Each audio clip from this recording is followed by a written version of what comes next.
Bom, pessoal, nós somos do Grupo 9. Nosso trabalho é sobre barragens, uma análise de risco. A etapa 1 do nosso projeto consiste em abordar a motivação de escolha do tema, falar um pouco sobre as bases de dados, abordar os objetivos do projeto e falar um pouco sobre a análise exploratória que a gente fez. Bom, a motivação de escolha do nosso tema é fundamentada em 4 tópicos, que é a segurança humana, a proteção ambiental, a sustentabilidade e a fiscalização. Como nos últimos anos tem tido muitas ocorrências de desastres ambientais, a gente achou que seria uma boa ideia fazer um trabalho que explorasse um pouco essa área, então a gente escolheu o tema das barragens. Bom, nossas bases de dados são 2. A principal é sobre barragens de mineração, da Agência Nacional de Mineração, e ela tem informações técnicas sobre os tipos de barragens, os tipos de rejeito armazenados, o estado de conservação de cada barragem, a nossa variável alvo, que é o dano potencial associado a cada tipo de barragem, e outras características estruturais. E a nossa segunda base de dados, que é de análise de qualidade da água, tem dados também sobre algumas métricas, como o nível de oxigênio dissolvido, que é o que a gente vai falar um pouco mais, e outros parâmetros. E, de modo geral, o objetivo do nosso projeto é investigar a relação entre as barragens e a qualidade da água nos corpos hídricos aos arredores das barragens. Nosso objetivo principal da primeira base de dados é fazer uma classificação supervisionada, então fazer um modelo preditivo, e nisso o objetivo é prever se uma barragem apresenta alto risco ambiental com base nas suas características e na localização geográfica. E em relação à nossa segunda base de dados, é fazer uma análise mais geográfica. Então, verificar se o tipo de barragem influencia os níveis de oxigênio dissolvido ou não.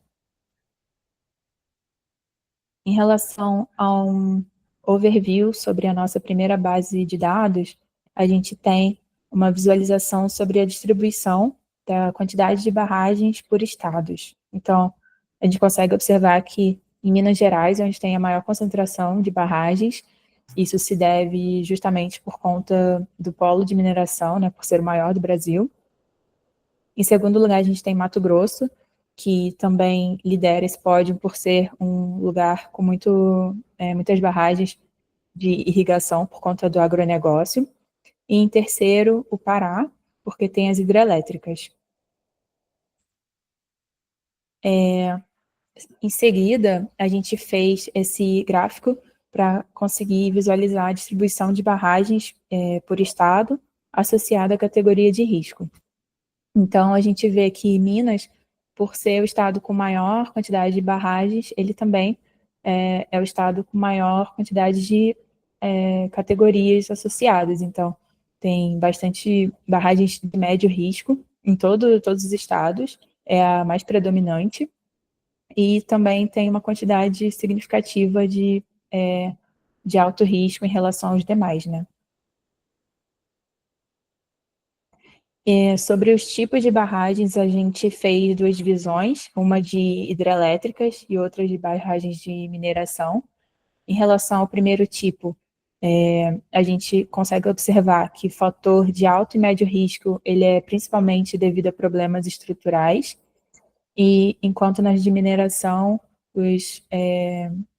os motivos são mais associados a impactos ambientais e sociais. Em relação à nossa segunda base de dados, bom, o oxigênio dissolvido é uma métrica essencial, porque ela é basicamente a concentração de oxigênio na água, e isso é importante para ter a manutenção dos sistemas aquáticos. Nesse gráfico, a gente consegue observar que a concentração ela fica entre 5 e 10 miligramas por litro, e isso é um bom indicativo, significa que são níveis equilibrados.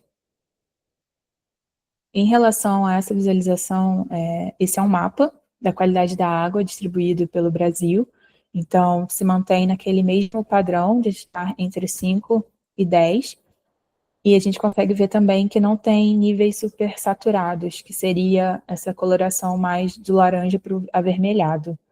Então, também é um bom indicativo. Bom, nessa etapa seguinte, a gente fez a união das duas bases de dados, para conseguir ter umas visualizações maiores e conseguir formular um modelo. Essa primeira visualização, a gente consegue ver a quantidade de posições de barragens em relação aos pontos de monitoramento da qualidade da água. Então, em azul são essas posições e em vermelho os pontos de monitoramento. A gente consegue ver em ambos os gráficos uma concentração maior na região sudeste e centro-oeste também, enquanto na região da Amazônia tem um pouco mais de espaço vazio, então é mais esparso. Em relação à distribuição de produtos mais encontrados na água, a gente conseguiu observar que tem bastante amido de milho e cal, então são substâncias que são presentes e podem impactar também negativamente a qualidade da água. Olá, pessoal, eu sou o Caio. Eu vou falar um pouco mais sobre a etapa 2 do nosso projeto, que é a etapa de modelagem. Bom, começando com o tratamento de dados. Na base de águas, a gente tinha muitos dados faltantes e a gente teve que fazer algumas manipulações, como substituir todas as entradas pela média, e também a gente fez uma nova feature que seria o coeficiente angular, que assim, a partir dos anos, a gente ajustou uma reta e com ela a gente conseguia ver se a partir dos anos a qualidade da água tendeu a aumentar ou a diminuir. Para o restante dos dados, a gente usou um simple imputer para não ter dificuldades, e como eram dados que não ia fazer muita diferença, a gente foi por essa técnica. Bom, na construção do modelo, a gente testou modelos diferentes, como o XGBoosting, LGBM, Randall First, Logistic Regression e SVM. Bom, basicamente, aqui é a parte de Machine Learning. Machine Learning é quando a gente tem os nossos dados e a gente tem um algoritmo que tenta aprender as características dos nossos dados.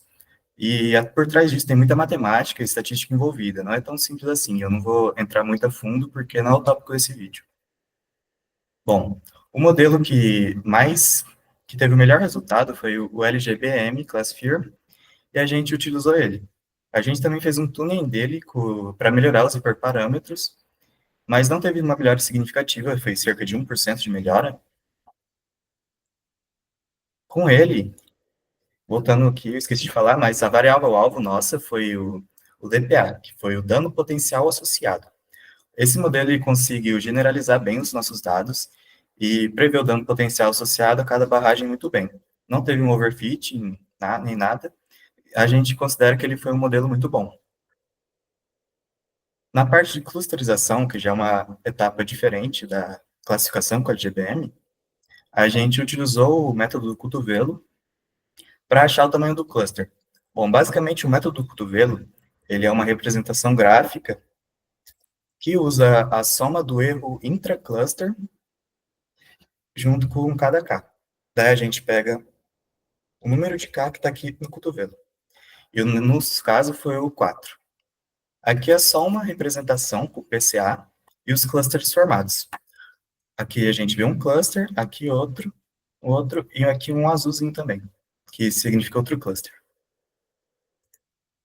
Bom, na parte do cluster, agora a gente está fazendo uma análise deles, para a gente conseguir representar cada perfil deles.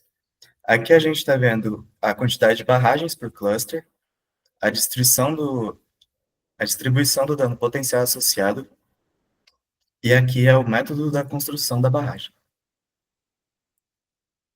Bom, o perfil final de cada cluster que a gente conseguiu chegar, baseado em todas as nossas análises que a gente fez, não foram só essas, teve mais, foram essas. Bom, o cluster 0 foi de convencionais de risco variado.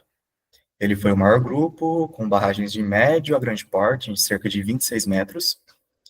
O tipo de construção dele foi de etapa única ou ajustante, e o risco dele foi de médio a alto, foi variado.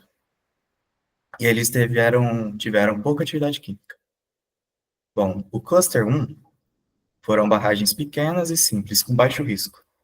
Elas possuem 7 metros de altura, com estruturas simples. O método de construção, em maioria, foi etapa única, e ela representa baixo risco em todas as estruturas. Bom, o cluster 2 foi o mais preocupante, que foi as gigantes químicas com alto risco, porque elas são barragens muito altas, como se podem ver, essa que tem 7 metros, a outra 26, essa já tem quase o dobro, que é 57 metros. E todas elas têm risco alto, e tinha muita operação de químicos nela. E elas foram as que representaram o maior alerta.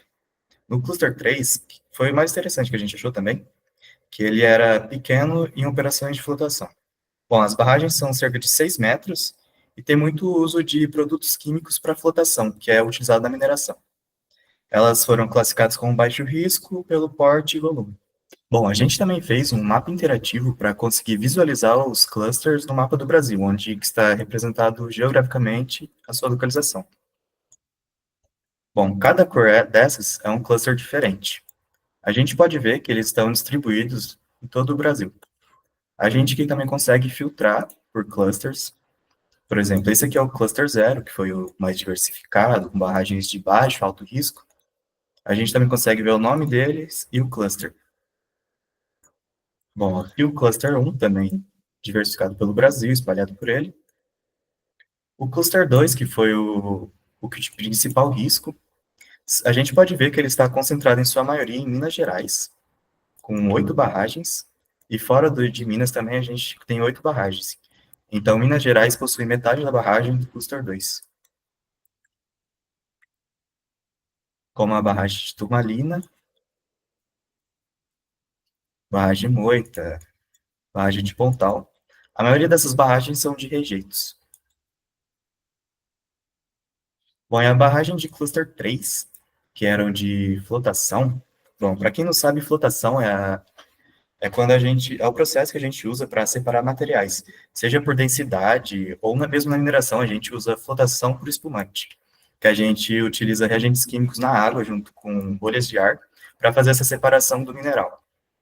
A gente pode ver aqui que essas barragens de cluster 3 foi bem mesmo em uma mineração. Ó. Mineração Caraíba. Aqui, ó, barragem pilha 5, barragem pilha 11, pilha 1. São todas barragens de mineração para flotação. E a gente também tem algumas barragens do cluster 3 no Pará. E a gente tem só duas, só. A barragem 1 e a 2.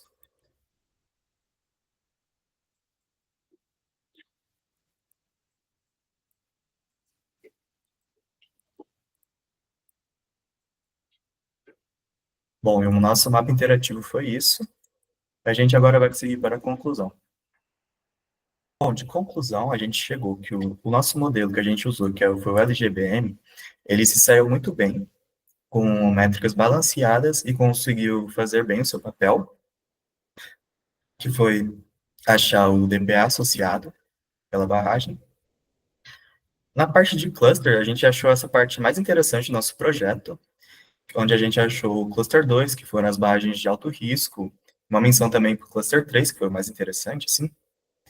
E a gente também, na distribuição geográfica de risco, a gente deu um foco com Minas Gerais, porque foi onde tem a maior quantidade de barragem, e também onde está presente as barragens de alto risco.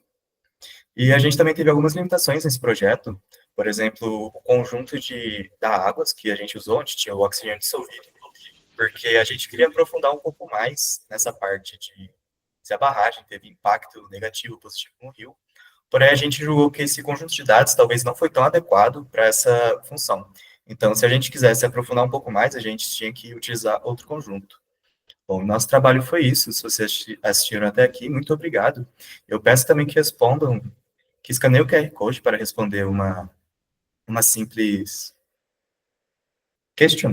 um simples questionário para ajudar a gente. E se não tiver no QR Code, provavelmente vai estar na descrição ou nos comentários fixados. Muito obrigado.